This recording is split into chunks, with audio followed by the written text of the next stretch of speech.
안녕하세요. 저는 아이돌을 보기도 하면서 집안일도 하는 워킹맘입니다. 전업주부와 같은 워킹맘이라서 일도 하면서 아이들을 소홀히 하지 않아요. 어느 정도로 제 삶에 만족하고 있습니다. 원래는 회사 다니는 일을 했었는데 이제는 프리랜서로 전향하여 일하고 있어요. 생각한 것보다 일이 꽤 잘 들어와서 그것에 감사하고 있지만 가정생활은 예전만큼 좋지 않았어요. 예전부터 지극했던 효자라고 말을 들어왔던 저도 그런 효자 중에 하나였기에 정말 고생을 많이 했답니다. 마마 보이랑 사느라 얼마나 힘들었는지 모르겠어요. 그리고 솔직히 내 새끼 하나 던지기도 쉽지 않죠. 하지만 애는 그래도 내 안에서 나왔으니 그렇다 쳐도 가장이라는 남편이 마마보이라 그런 뒷바라지를 속이다 섞습니다. 만들어졌으나 최근에 이혼하면서 다시 안정감을 찾았습니다. 겪고 보니 우리 아들과 우리 엄마가 하는 집과는 아예 연관이 없는 게 최선인 것 같아요. 결혼할 때는 그게 눈에 잘 보이지 않았을까요? 그냥 사람이 마치 정말 좋아 보여서 결혼을 하게 된 거예요. 남편은 홀어머니와 여동생과 함께 지냈던데요.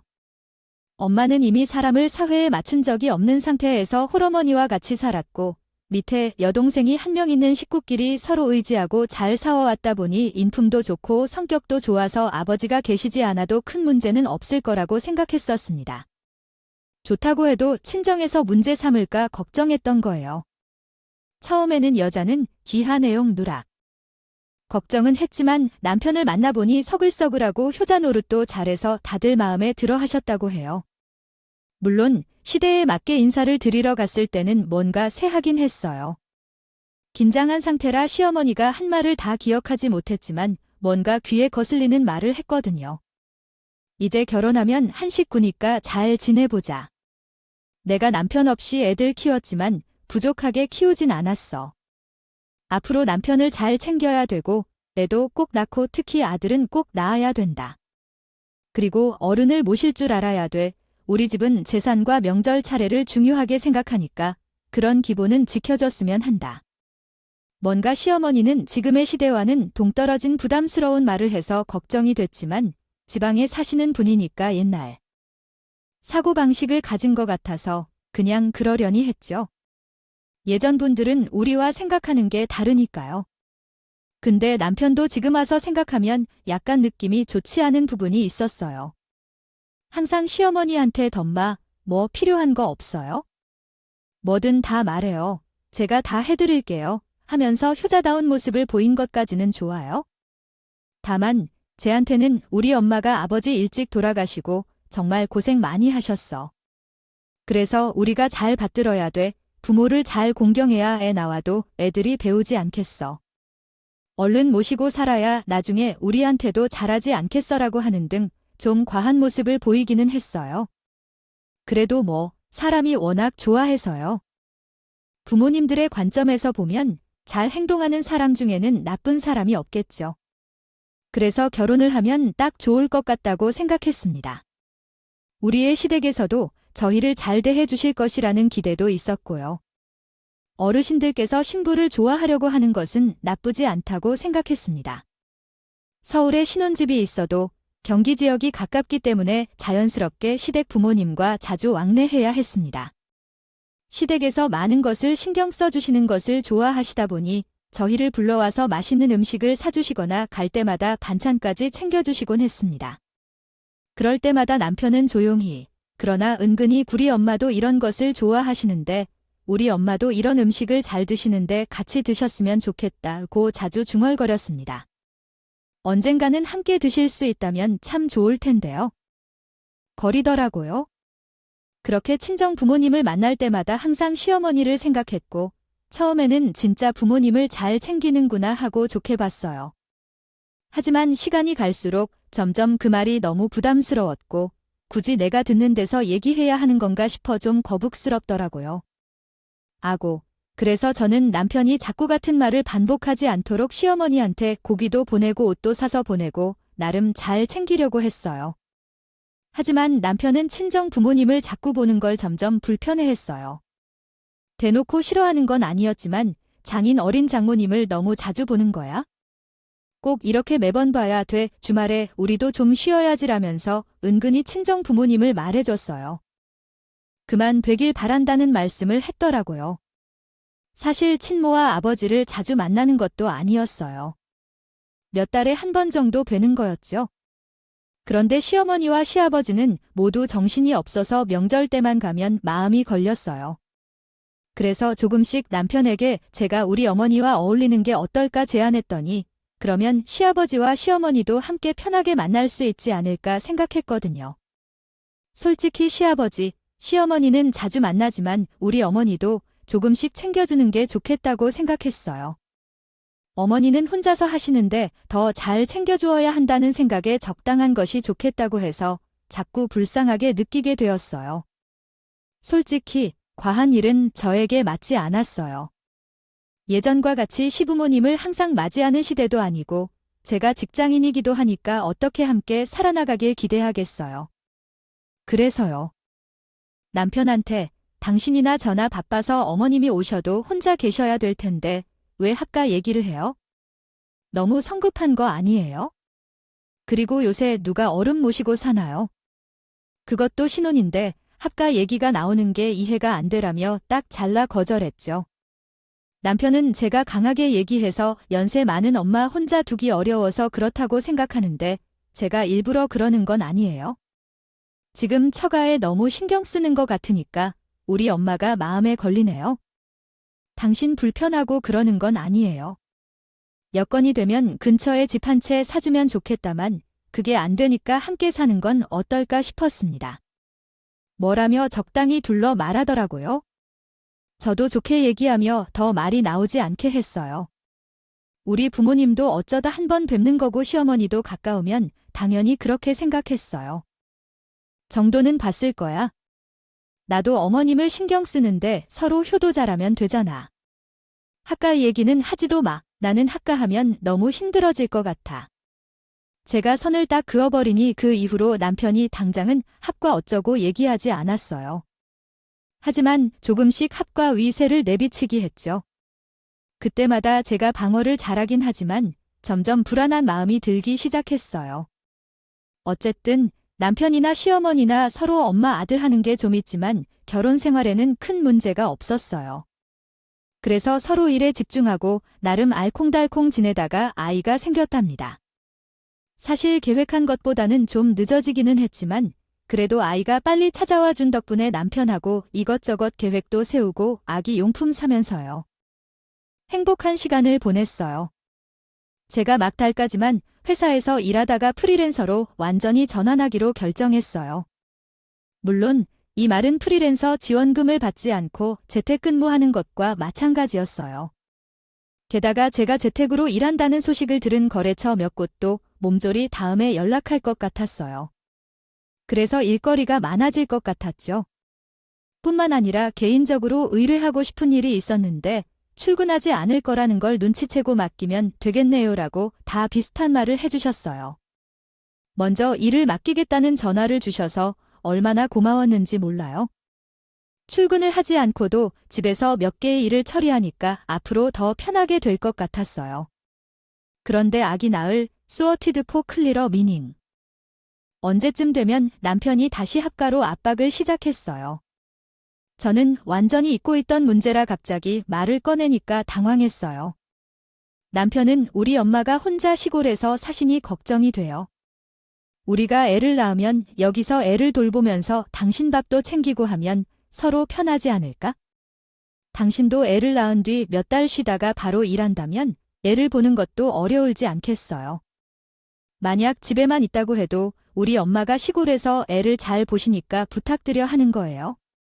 이게 왜 말도 안 되는 소린지 갑작스럽게 다시 합가 얘기를 하니까 짜증이 났어요. 이미 한 달이나 지나 몸도 무겁고 잠도 잘 못 자서 힘든데 다시 시어머니를 모셔서 살자는 말을 하니까 화가 치밀어 오르더라고요. 그런데 마음이 화나고 힘이 없어서 저번에 가지 말라고 말했잖아요. 친정 엄마가 가까이 사시는데 어머님을 굳이 오라고 하기보다는 차라리 길을 돌봐주는 것이 우리 엄마에게 더 편할 것 같아요. 내가 편해야지. 어머님 오시면 또 마음이 불편하겠죠? 제가 오히려 수발 들어야 할 것 같아서 몸을 편하게 하려면 어머님을 모시지 않은 게 더 좋다고 단호하게 말했어요. 원래 성격이 불같아서 화를 내거나 버럭버럭했을 텐데 아기가 태어날 때가 다가오면서 그런 식으로 할 수 없다고 생각했어요. 그래서 참고 적당히 포기하도록 말했어요. 그런데 시어머니가 저한테 전화를 하시는 거예요. 남편이 무슨 말을 전달했는지는 몰라도 시어머니가 남편을 통해서 전하려는 건지는 잘 모르겠지만 어쨌든 저한테 직접 전화하면서 합가를 당당하게 이야기하세요. 요구했더라고요. 요새 사회는 편했다만 시부모와 함께 사는 것이 당연한 거야? 내가 손주도 돌봐주고 집안일도 도와주면 좋지 않을까? 나도 서울에서 한번 살아보면 좋을 것 같아. 평생 촌에서 태어나 자랐지만 서울 살아보지 않은 게 너희들 덕분이라도 한번 살아봐야겠다. 저는 시어머니 전화 받을 때부터 불안했는데 여보세요 라고 하자마자 본론부터 이야기하는 건 너무 황당했어. 그러나 당연히 시어머니께 그런 식으로 바로 말하기는 어렵고 화나지도 못하고.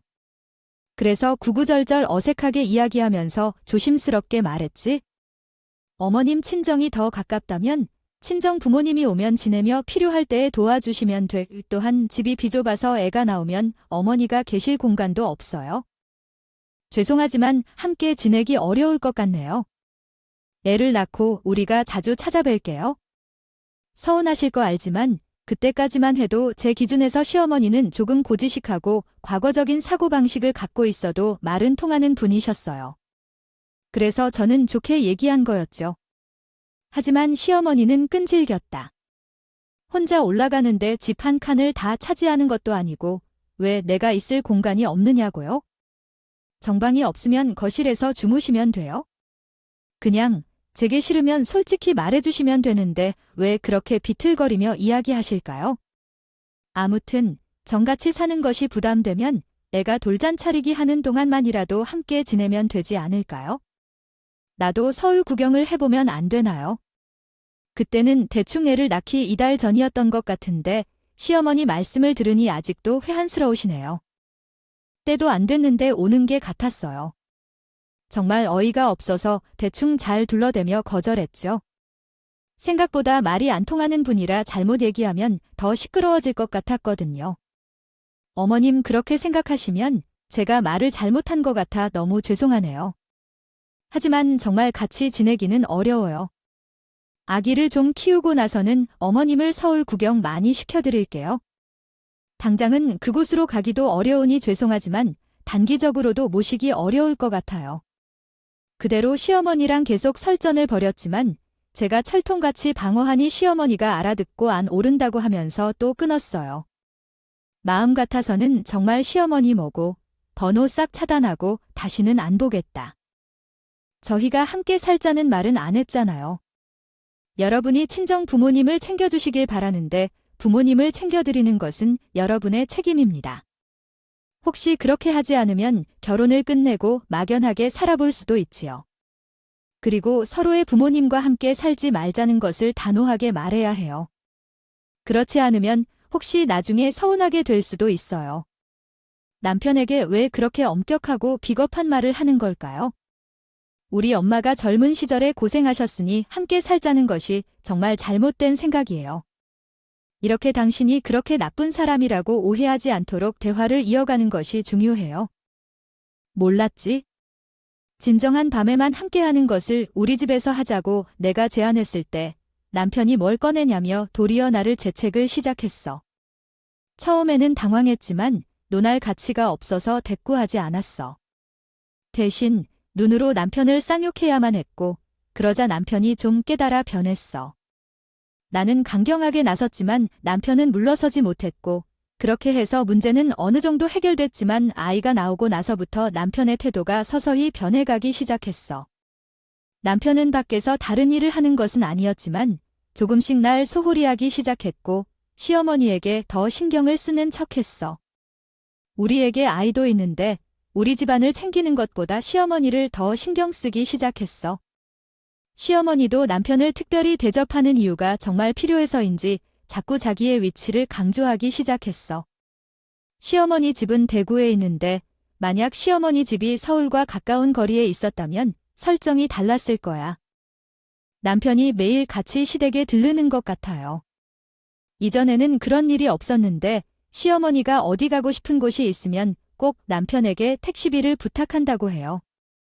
처음에는 저도 몰랐는데 시어머니와 통화하는 소리를 듣고 알았어요. 엄마, 택시 불러주세요. 알았어요. 어플로 호출하면 되니까 어디로 가려는지 말씀하세요. 비용은 제가 다 부담할 테니까 그런 걱정은 하지 마세요. 아들도 다 뭐예요? 때론 저도 아들 노릇을 하면서 사는 거죠. 남편이 통화하는 소리를 듣니 그제서야 왜 카드값이 자꾸 많이 나오는지 알겠더라고요. 어느 순간 평소보다 몇십만 원 이상 결제해야 하는 거예요. 암만 생각해도 생활비가 더 늘어난 건 없고 애들한테 쓰는 돈은 사실상 제가 부담하고 있네요. 다 책임지고 있던 터라 남편이 돈을 더 낼 일이 없었거든요. 알고 보니 남편이 시어머니 자동차 없다고 택시를 태워드리느라 돈을 많이 쓴 것이었고 한 달에 30만 원이 넘게 나왔어요. 심할 때에는 50만 원 정도도 나오더라고요. 솔직히 애한테는 그 정도 돈도 안 쓰고 집 생활비도 제대로 안 쓰는데 어머니한테는 택시비로 그만큼 돈을 쓰는 건 이기가 안 됐어요. 그래도 여기까지는 차 없는 어머니라는 것이니까 그럴 수 있다고 억지로 합리화하고 있죠. 하지만 시누이 아치 남편한테 달라붙는 거예요.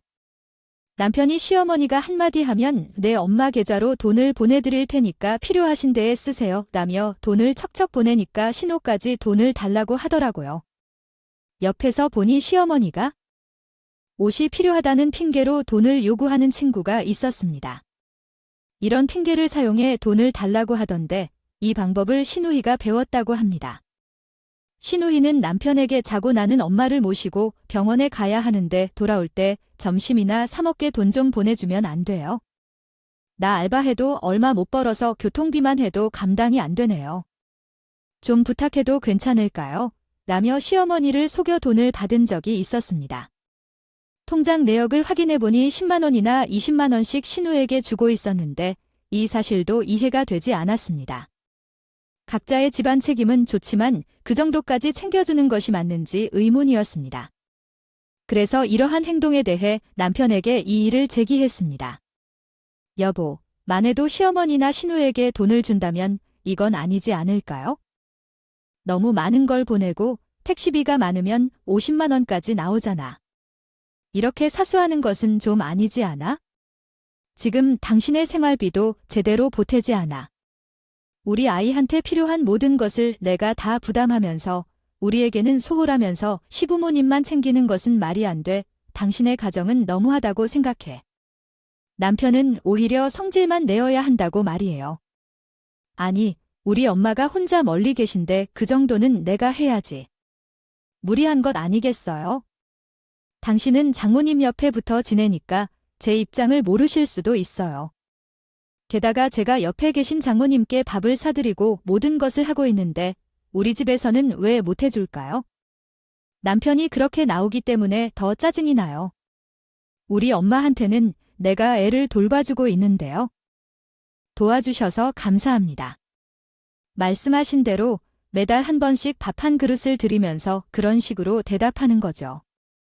솔직히 말씀드리면 어머님께서 우리에게 해주시는 것도 별로 없으시고 한번 제대로 챙겨주시는 일도 없는데 왜 매번 그렇게 많은 돈을 보내시며 계속 외식을 해야 한다고 돈을 요구하시는 건지 이해가 안 가네요. 제가 이것저것 따지니까 남편은 오히려 제가 계산적이라고 말하며 제게 이렇게도 돈을 요구하는데 왜 이렇게 계산적이신 거죠? 가족끼리 이런 식으로 행동하는 것이 어떻게 가능한지 이해가 안 가요. 엄마와 동생 둘만 사는데 이런 생각도 들지 않나요? 우리는 젊고 당신도 더불어 젊으신데 이렇게 아까운 것을 하는 게 이해가 안 돼요. 내가 어머니를 위해 잘해드리는 것이 그렇게 아까운 일인가요? 추후에 어머님께서 돌아가시면 그때가 아깝지 않나요? 내가 생업이 더 못되면 안 되는데 남편이 괜히 성질만 내는 모습을 보니 뭔가 일이 크게 잘못 돌아간다는 생각이 들었어요. 그러나 무작정 뭘 말할 수는 없었고 시어머니에게 직접 따지거나 대면해서 충돌할 수도 없었어요. 그래서 차마 내다가 신우에게 직접 연락해서 아가씨 앞으로 외식하고 싶으시면 본인 돈으로 하세요. 돈 달라고 그만 연락하지 마세요. 듣고 나니 아르바이트도 하고 있다고 하는데 그 정도 식사할 돈 없는 것 아니냐고 말했어요. 다음부터 제가 필요한 것은 스스로 해결하고 싶습니다라고 했죠. 그러나 신우는 남편과 같이 재치만 해서 정말 염치 없네요. 제가 지금은 언니 역할이나 며느리 역할을 때는 대신 하는 중이에요. 거나 얘기해 주실래요? 정말 고맙다고 말하는 대신에 꼴랑 10만 원이나 20만 원을 보낸 건 맞지요? 그리고 돌연 연락해와서 무슨 소리를 하려는지 궁금했는데 이런 방식으로 돈을 요구할 생각이라면 다시는 전화하지 말아야겠어요. 신우는 전화를 갑자기 끊어버리고 그때 정말로 위험한 상황에 처한 줄 알았는데요. 시어머니와 신우 덕분에 거의 모든 생활비를 부담해야 하죠. 뻔뻔하게 돈을 요구하는 것을 그냥 참고 견뎌야 하는 걸 알아야죠. 정말 도대체 무슨 일이 일어나고 있는지 궁금해졌어요. 아이를 낳고 프리랜서로 일을 시작하게 되어 다행이었어요. 그렇지 않았다면 정말로 손가락만 깨물고 살아야 했을 텐데요. 이러한 고통을 겪을 것이라면 차라리 대구로 내려가서 살아가는 편이 더 좋지 않을까 생각이 들었어요. 그러면 남편은 매번 나도 잘해주는 것 같잖아. 내가 사인으로 안 하는 것도 아니고 할 거 다 하면서 우리 엄마 좀 돌보게 돼 들린다는 게 뭐가 그렇게 잘못된 거야 라고 하는 레퍼토리에서 벗어날 수 있을 것 같았어요. 그렇게 자꾸 남편이 시댁에 돈을 붙이고 정작 우리 가족은 나 몰라라 하니까 이건 뭔가 아니다 싶은 생각이 강하게 들었어요. 솔직히 애만 아니면 이혼의 진지한 이야기도 고려했을 정도로 심각했죠. 애의 얼굴을 보면 차마 아빠 없는 가정에서 살게 하는 건 아니다 싶어 참아냈지. 그렇게 소리 없는 전쟁과 갈등이 지속되던 때 남편이 갑자기 지방으로 발령을 받았어요. 그것도 갑자기 뜬금없이 이야기를 하더라고요. 나 다음 달부터 생활이 바뀌긴 해야겠다고 생각했어요. 울산으로 내려가야 할 것 같아요. 너무 늦지 않아도 한 달 반 정도의 시간이 있으니까 그동안 당신이 아이들을 돌볼 수 있는 어린이집이나 학교 조사 부탁할게요. 부동산도 한번 봐줄 수 있으세요? 제가 할 시간이 없어서 도와달라고 조금 귀찮게 해서 죄송합니다. 처음에는 갑자기 통보를 받아서 현황을 파악하지 못했거든요. 그래서 제가 당황하여 말이 없었고 남편이 갑자기 발령을 받아서 결정을 내려야 한다고 했어요. 회사에서 요청한 것을 따라야 하니까 어쩔 수 없더라고요. 그래도 조건은 더 좋아졌으니까 당분간은 울산에서 계속 일해야 할 것 같아요. 오래 있어도 서울로 돌아와야 하게 되면 그때 가리라고 말했어요. 생각지도 못했던 소식이라 걱정했죠. 왜 갑자기 지방으로 발령이 나왔는지, 당신의 회사에서 무슨 사정이 있는 걸까요?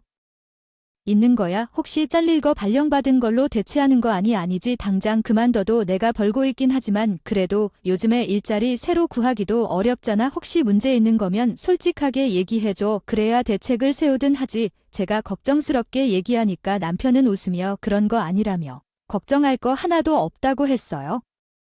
이름 무슨 나 승진해서 발령받은 건데 우리 회사는 울산에서 시작한 회사잖아. 월급도 올랐고 지급도 올랐고 다 좋은데 뭐. 근데 하필 관리하는 데가 그쪽이라 옮겨야 되는 거야? 그게 좀 걸리네. 애 성격상 갑자기 다른 데로 옮기면 힘들어할 텐데 남편 말대로 애 어린이집이며 앞으로 학교 보낼 것도 걱정이었고 당장 집 처분도 걱정이라. 고민이 많이 되었어요. 솔직히 서울에서 학교 다니는 게 여러모로 이점이 많죠. 울산도 큰 도시지만 교육에 있어서는 어느 도시든 서울 쪽을 따라오기 어려운 점이 있어서요. 또한 집이 팔려야 울산에 집을 마련해도 휘청이지 않을 것 같아요. 요즘 부동산 시장이 불안해서 여러모로 걱정이 많았어요. 그래서 남편이랑 상의해보고 친정 부모님하고도 상의한 끝에 처음에는 남편이랑 제가 집을 팔고 울산으로 내려가서 살기로 결정했어요.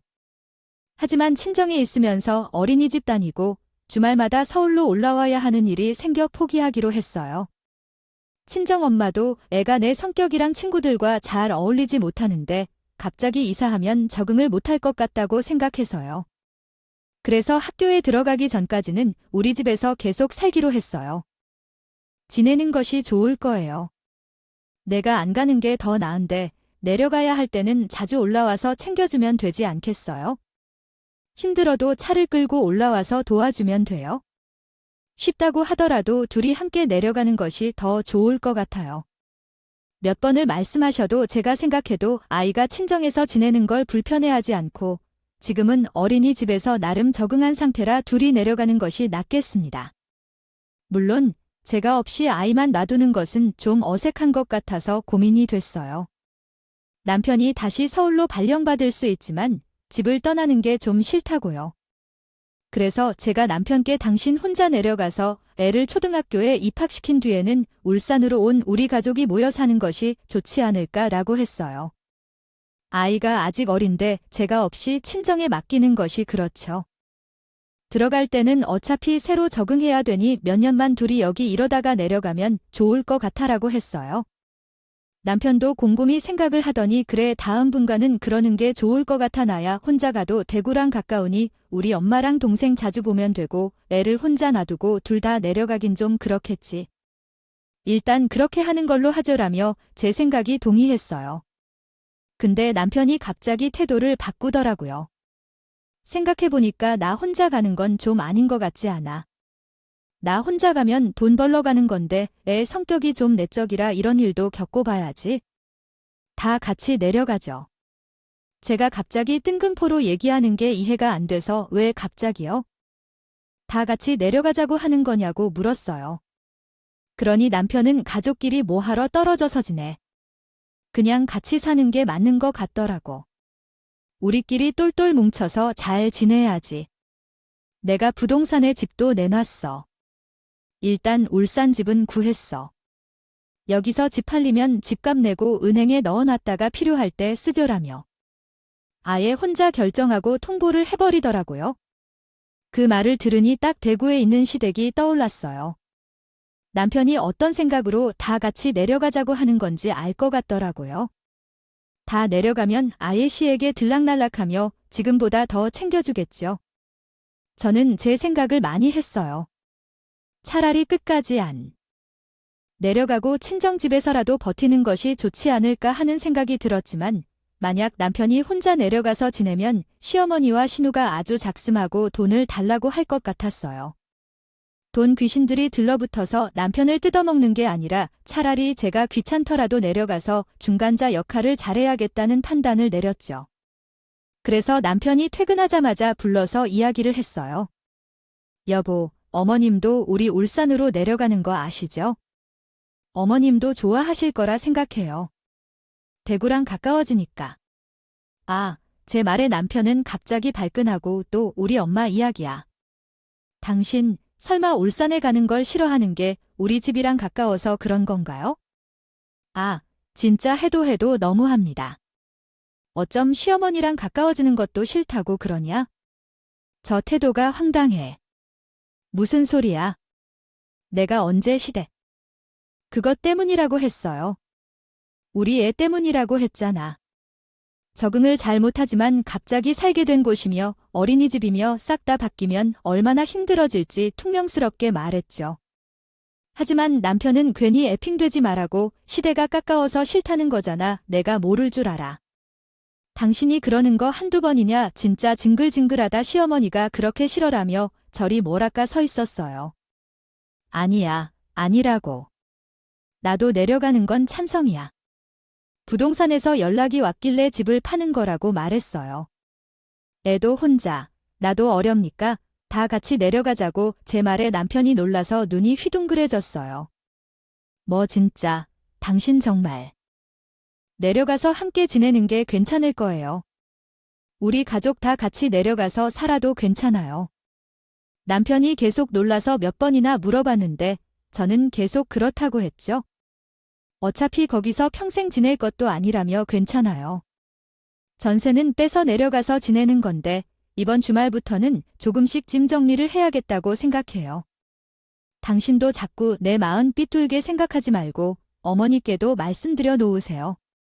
제 말을 듣고 남편이 좋아할 줄 알았는데 오히려 남편은 아무 말을 하지 않았어요. 그리고 시댁에서도 아무 연락이 없더라고요. 그것이 정말 이상했어요. 식구가 전부 울산으로 내려간다고 하면 당연히 어머님이 좋아하실 것 같았거든요. 그런데 시어머니는 이런 방구도 없었죠. 시누이 아무 말이 없었어요. 없었어요. 그래서 제가 먼저 시어머니께 전화를 했어요.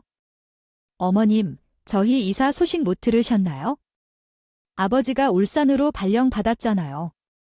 그래서 다 같이 내려가기로 했어요.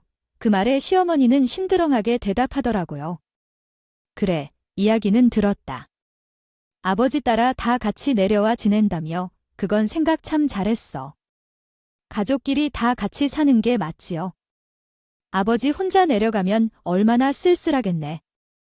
이렇게 오손도손 잘 살고 돈 잘 표한다면 되겠네. 저는 시어머니가 자꾸 남편에게 이것저것 요구하는 걸 차단하려고 해요. 이제는 제가 내려가니까요. 무슨 일 있으시면 아버님 말고 저한테 연락 주세요. 아들은 출퇴근하고 제가 집에서 일하니까요. 도와드릴 수 있는 게 더 좋을 거예요라고 말했죠. 하지만 시어머니는 아니다. 내가 너한테 뭐 하러 연락해? 무슨 소를 들으려고? 일 없다. 이사 준비나 잘해서 내려오려고 알았지? 우리 예쁜 손주도 잘 챙기고라며 대충 넘기려 하시더라고요. 저는 어찌됐든 이제 제가 중간 역할만 잘하면 되겠다는 생각이었어요. 그래서 시어머니한테 대충 어머님, 이사 준비 끝내면 대구로 한번 내려갈게요 라며 영혼 없는 말을 했죠. 근데 시어머니가 대구? 아니, 너희 살림이나 잘 챙기거라. 뭐 하러 오냐? 그냥 너희끼리 잘 지내라며 얼버무리는 거예요. 이때 뭔가 좀 이상하더라고요. 일부러 일을 시키려고 하는 것 같았어요. 불러댈 것 같았는데 오히려 제가 가는 걸 꺼려하는 것 같았어요. 어쨌든 제가 좀 불편해서 그러는 거니 했고 저는 이 사느라 계속 바쁘게 지냈어요. 출발하기 이틀 전에 시어머니한테 연락을 했는데 안 받으시는 거예요. 여기서 진짜 뭔가 이상하다는 게 확 느껴졌어요. 시어머니가 연락이 안 되니까 남편한테 불이 이틀 후면 내려가는데 어머님은 알고 계시잖아요. 왜 전화를 안 받으시지?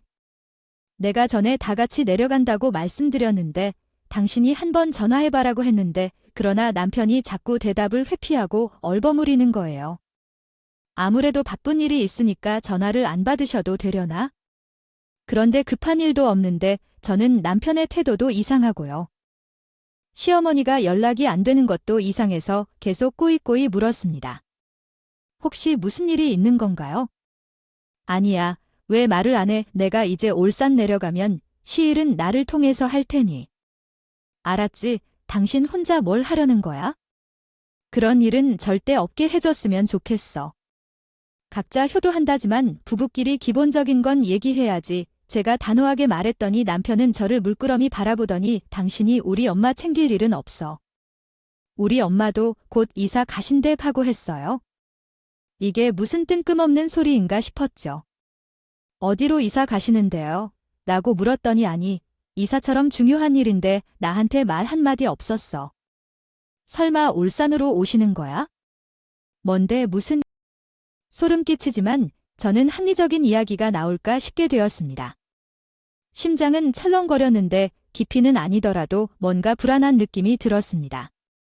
그런데 남편의 입에서 나온 말은 정말 의외였습니다. 우리 엄마가 서울에서 지내고 싶다고 하신다고 하더라고요. 서울에서 한번 살아보는 게 소원이라고 하셔서 관악구 쪽으로 집을 알아보도록 했어요. 삶이 어떻게 바뀌게 될지 궁금하지만요. 그래서 급하게 결정한 건데 이제 말해서 미안해요. 저는 소리는 아니어서 다행이었지만 갑자기 서울로 오시게 될 것이라니 이상하네요. 어머님이 돈이 많으셔서 서울까지 오시는 건가요? 서울 집값이하고 이사하는 게 정말 힘든 것 아니겠어요? 푼 한 푼도 아끼지 않고 공학을 배우면서 집값이 그리 높지 않아요. 물론 강남보다는 낫겠지만 남편이 충격적인 얘기를 했어요. 아, 정말 이미 우리 집의 모든 돈을 빌려왔어요. 서울에서 한번 살아보고 싶다라고 하더니 돈을 드리고 싶다고까지 했어요.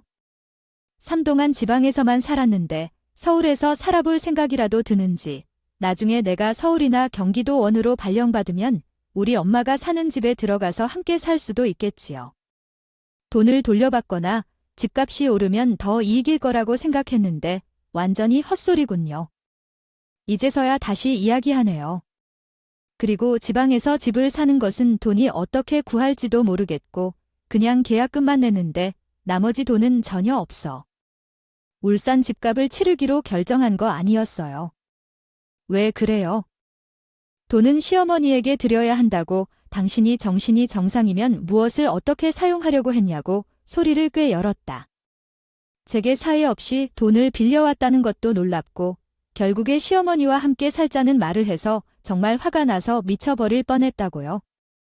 게다가 남편이 돈을 모으는 스타일이 아니었고 신우가 사고를 친 후 계속해서 돈을 소진해 사실 돈이 대부분 없었습니다. 신이가 다 빼면 돈에 미쳐서 이상한 집에서만 동료들을 돌아다녔고 변론하는 정리도 없이 돈만 사라졌으니 세상 이슬기 모르고 사기꾼에 속았습니다.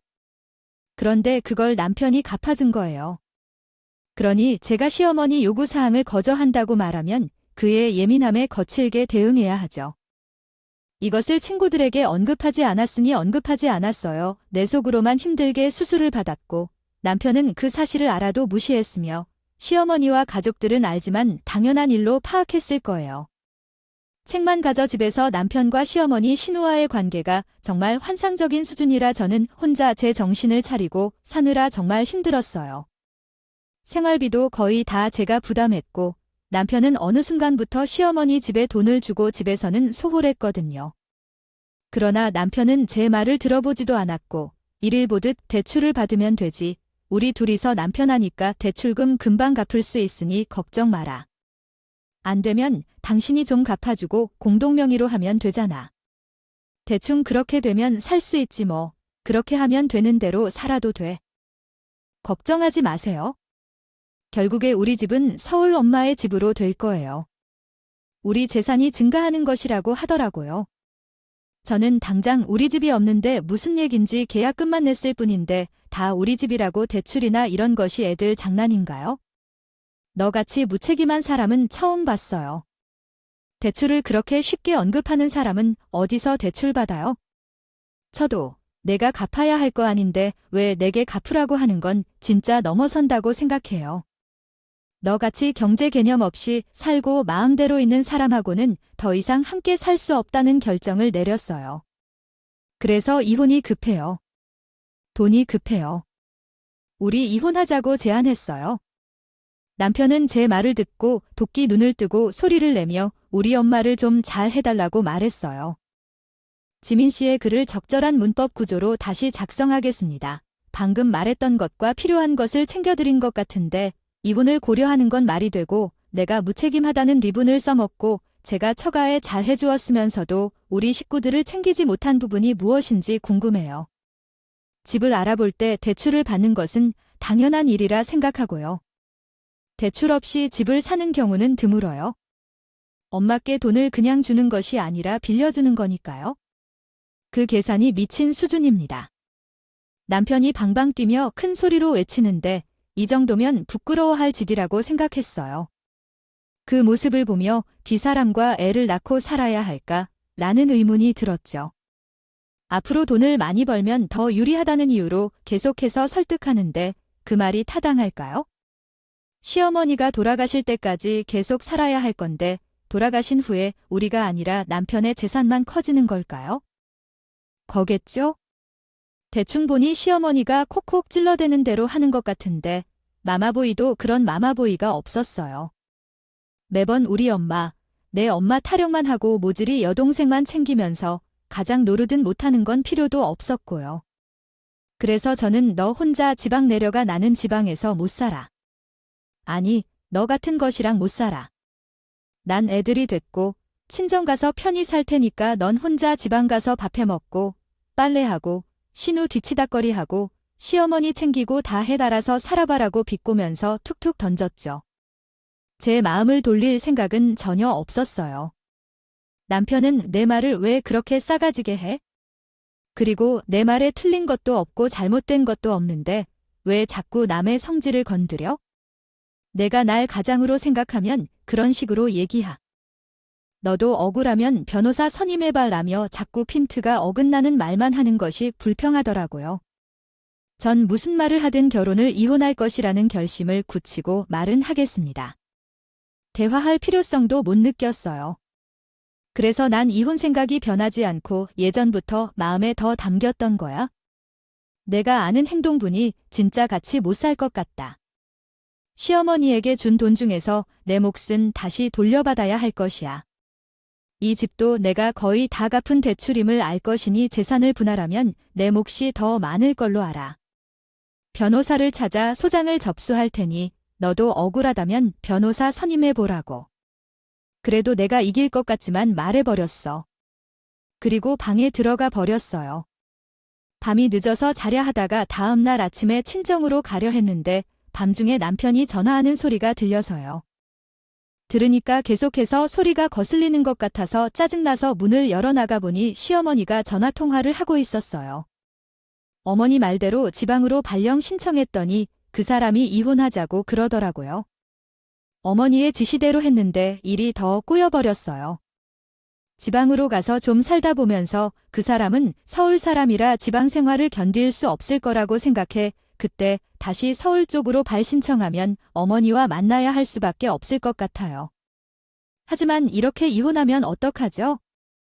남편은 시어머니에게 유행을 바랐는데 시어머니는 갖은 변명을 하더라고요. 들은 것이 아닌 것 같았어요. 어머니, 난 진짜 지방에서 일해야 하는데 어머니 때문에 지방으로 내려가야만 해요. 집 한 채도 없고 친구에게 물어봤더니 다 서울에서 일하려는 계획을 가지고 있대요. 왜 이렇게 내려가고 있어요? 다음에는 언제 계약을 하지 않은 이유 때문에 엄마 때문에 이게 뭐죠? 남편이 소리를 지르면서 이야기하는 것을 듣기만 해도 내가 이 정도로 엄마를 따르는 사람인 줄 알았다면 결혼을 안 했을 텐데 후회가 됐어요. 물론 시어머니의 말을 잘 따르다가 이런 상황에 처하게 돼서 남편을 통쾌하게 꾸짖는 것은 좋았지만 내가 이런 남편을 가지게 되어 창피할 정도였어요. 그래서 전 더 이상 이혼을 고려할 수 없게 됐어요. 미룰 것도 없이 변호사와 상담한 뒤에 바로 이혼 소장을 접수했어요. 친정에는 어떻게 말을 해야 할지 고민하다가 우선 친정엄마에게 사실대로 모든 것을 털어놨어요. 즉시 애들과 친정에 가야 했기 때문에 말하지 않을 수가 없었어요. 친정엄마는 넌 왜 그러는 거니? 제대로 말해. 너가 이런 대우를 받고 살았다는 것을 생각하니 치가 떨린다. 이 서방은 사람이여. 그런데 자랑 좋게 봤더니 너, 나, 우리를 무시하면서 살았을 거 아니냐. 당장 짐 싸서 들어와내. 아빠한테는 내가 잘 얘기해 둘게. 잘못하면 내 아빠 성질머리에 무슨 짓 할지도 모른다고. 제가 안심할 수 있게 해주셨어요. 저도 제 신세가 어떻게 이렇게 되나 싶었지만 지금이라도 바로 잡아야겠다는 생각만 했어요. 일단 이혼은 해야 모든 게 정상적으로 돌아갈 것 같았어요. 이혼 소송은 당연히 제가 승소할 수밖에 없었고 남편은 집대출금도 적게 갚지 시댁에 꼬라박느라 가장 노릇도 안 했고 아이 양육에도 참여한 게 없어서 저한테 집 한 돈 3분의 2나 들어와야 됐어요. 여기에 제가 남편이랑 시어머니한테 위자료 청구까지 해서 되는 대로 돈을 싹. 남편이 불리하다고 생각해서 이혼을 하자고 시어머니는 멋있다고 생각하는 여자가 세상에 당신뿐이라며 처가에 들어간다는 것을 생각하면 안 된다고 자꾸 엉뚱한 말만 했습니다. 제가 당연히 눈 하나 깜짝 안 했죠. 이혼 소송은 생각보다 빨리 끝났고 시어머니는 이상한 집을 바로 처분해야 했어요. 시어머니의 원하던 서울살이는 몇 달도 못 가 끝이 났어요. 시어머니는 억울했는지 여자가 이혼하고 돈을 요청한 것이 내게 얼마나 부당한지를 이해할 수가 없었어요. 내가 어떻게 그 집을 구한 건데 너 때문에 제대로 살지도 못했어. 너만 가만히 있었으면 됐는데 왜 이런 문제를 일으키느냐고 고함을 질렀죠. 겁낼 이유가 있다면? 그 모든 것이 없었고 혼란스러워서 더는 얽히고 싶지 않았어요. 그래서 시어머니에게 앞으로 전화하지 말라고 말했더니 모욕죄로 고소할 것이라고 말했더니 시끄럽게 해결되었는데 다시 전화가 오지 않았어요. 남편도 내가 잘못 생각했다.